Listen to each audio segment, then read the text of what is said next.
Investigators believe as many as 6 members of the same radical Islamic terror cell that the gunmen were a part of may still be at large. Some people use a machine like this. The CPAP is what it's called, and it creates a constant airflow through your nose so that you can actually breathe while you're sleeping. The problem is these traditional methods don't work for everybody, and some people just chuck them aside because they're not that comfortable. We are live broadcasting all morning long as we set the scene for the Brewers opening day 2014. They'll be kicking their new season off at 1:10 this afternoon, taking on the Atlanta Braves. We all know that winters in Milwaukee are the real deal, but finding a place to beat the cold, well, that can be tough.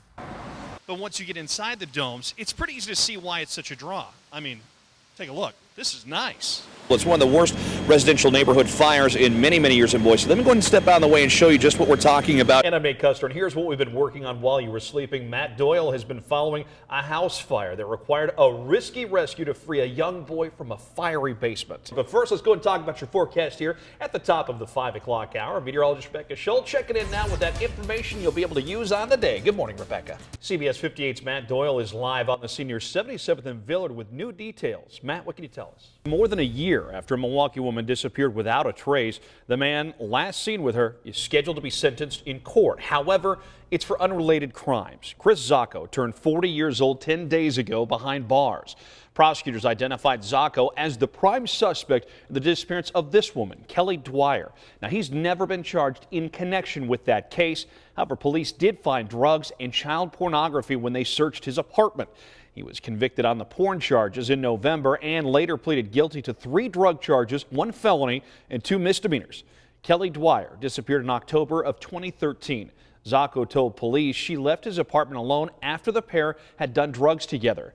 Members of Dwyer's family say they'll be in court today to see Zacco sentenced. Also new this morning, the push to stop Mayor Barrett's streetcar proposal continues on. Alderman Bob Donovan announcing a, quote, full court press to push his petition against the mayor's plan. And Donovan will be at the Burnham Street El Rey grocery store starting at 11 o'clock this morning, asking people to sign and circulate that petition. Now, the petition seeks a binding referendum against the downtown streetcar project. Al-Qaeda's affiliate in Yemen has now claimed responsibility for the attack on the Charlie Hebdo magazine in Paris. Now, a video released by the terror group says the attack was in direct retaliation for a publication insulting the Prophet Muhammad. Meanwhile, a new edition sold out all 3 million copies and more are going to print. CBS 58 spoke to a local Muslim and local Jewish organizations looking for reaction to the latest developments in France and the new edition of Charlie Hebdo. 5:08 your time, a trip to the Super Bowl. Not the only thing on the line this weekend. The mayors of Green Bay and Seattle have made a friendly wager billed as the Titletown Beer and Cheese Throwdown. It calls for the losing mayor to send hometown beer and cheese to the winning mayor's office. Mayor Schmidt has put up goodies from Titletown Brewing Company and Belgioso Cheese, which holds the title as the 2014 World Champion Cheese. But he says he doesn't expect that he'll have to pay up. You got to get out and see what we do. Volunteers like Chuck DeGraw provide the sweat equity the Hunger Task Force needs to feed many hungry Milwaukee families by working at this farm in Franklin. The hundreds of acres of farmland cultivated by the organization represents a truly unique local answer to food insecurity in our area. We grow our own food and we're able to move that food out into our food pantry network. Soup kitchens, homeless shelters, low-income seniors throughout Milwaukee County are able to receive fresh farm-grown produce because we have a farm. That's another big one, right? While there's little question it's hard work, it's clearly a labor of love for the volunteers.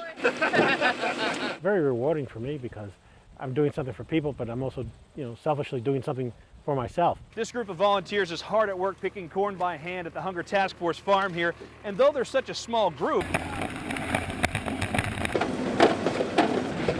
all that hard work adds up quickly. As you can see, this collects really fast, and just think about all the produce they're able to collect right here on the farm. We're looking to bring in over 500,000 pounds this year. So as you can imagine, with increased acreage, that means increased labor. And so we have an increased need for volunteers. The Hunger Task Force remains hopeful that more volunteers will step forward to help this harvest season. They're going to be working hard, but they feel really good at the end of the day about knowing that they've helped somebody in need. We could not work this farm without volunteers. And without the farm, more families would face empty cupboards more often. We are reporting in Franklin. Nate Kuester, CBS 58 News. Police in Paris say there may have been a fourth person directly involved in last week's deadly attacks in Paris. Now, as the investigation widens, new clues are surfacing. Don Champion has the latest from New York. Our time right now is 5:54. Brooklyn college student had to be rescued when she fell from her roof in Brooklyn. This is an amazing story. Now, she got wedged between two buildings. You want to take a look at your screen here. The space was less than 2 feet wide. That may have helped the 23-year-old survive what would have been a 4-story fall. Now, at first, firefighters tried to break through a wall, but they eventually shimmied down and freed her.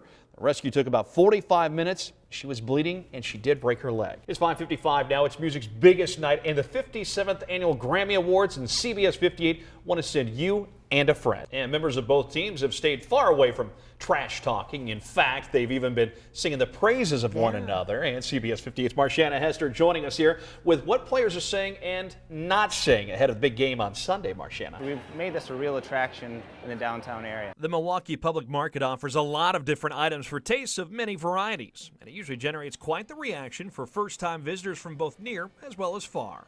One of the I hear a lot is, wow, I wish we had this where I'm from. We think it represents not only what's best about Milwaukee, but about Wisconsin and the region in general, and it's a destination. Here at the Public Market, you got a lot of choices when it comes to shopping. You got your staples, your cheese, your sausage, but also for something a little more uniquely Milwaukee, a little flair and some fun to it. You come over to Bruce City, the good land, you top it off with a cheese scarf. How could you not make that work? You look like you got a shopping list. I do. A few corporate guests coming, so. There's a good reason the Public Market stands out as a must-see for those who don't call Milwaukee home. It's a really unique, special part of Milwaukee, I think. Within one stop, they can get a taste of what Milwaukee offers. We get a lot of tourists here, so then people come up and see the bubbler shirt and they ask, like, you know, what's a bubbler? Besides learning the local lingo for what they might call a water or drinking fountain, out-of-towners as well as locals can mix it up with the colorful employees who man the shops. People like Sherry Musa, who gave us a simple answer as to why she likes managing the Cedarburg Coffee Roastery at the market. It's a great coffee shop and a great market in a great city on a great lake. You can also meet fantastic experts like Thief Wine Shop and Bar owner Phil Bilodeau, who moved here from Sonoma, California to share his wine expertise with you while taking advantage of what his neighbors in the market have to offer for professional and novice foodies alike. There's a lot of people who are really interested in wine, and it's got a stereotype of being a beer and brats town, but I think that's exactly that, a stereotype. Some of our vendors actually pair up, so the cheese will offer dishes to the wine shops and stuff like that, and it kind of offers a level of diversity and a partnership that you used to see back in the historic days of the historic Third Ward. Perhaps you want to learn to cook the items you've sampled while shopping around. Well, they've got you covered there too. I think anybody who has attended a cooking class here typically attends at least 10 more. The cooking class operation here is second to none in the city. If the shops and cooking aren't enough, there's another great activity just waiting for you. How's people watching you? Oh, fabulous. We have it can be quite interesting depending on what convention or what concert's going on over at Summerfest. And that laugh says it all. Whether it's the people, the food, or the location, Public Market is one of the spots in town making Milwaukee great. It's got some zip to it, right? Okay, there we go. Corbin Maxey has been spending time with us all morning long with his friends from the continent of Asia. And Corbin, you know I don't like snakes. You might say that Eric's not your average everyday IT guy. I mean, when's the last time you saw your IT guy's name on a billboard? Got a dream to take us there. To America. I'm really excited to reveal this right now, but Heather and I are expecting a baby girl. What? So exciting. I thought for sure. I'm so excited. I'm scared to death. First child for us, but oh my gosh, I can't wait. Little baby girl. She's probably had me wrapped around her little finger. So. Without a doubt.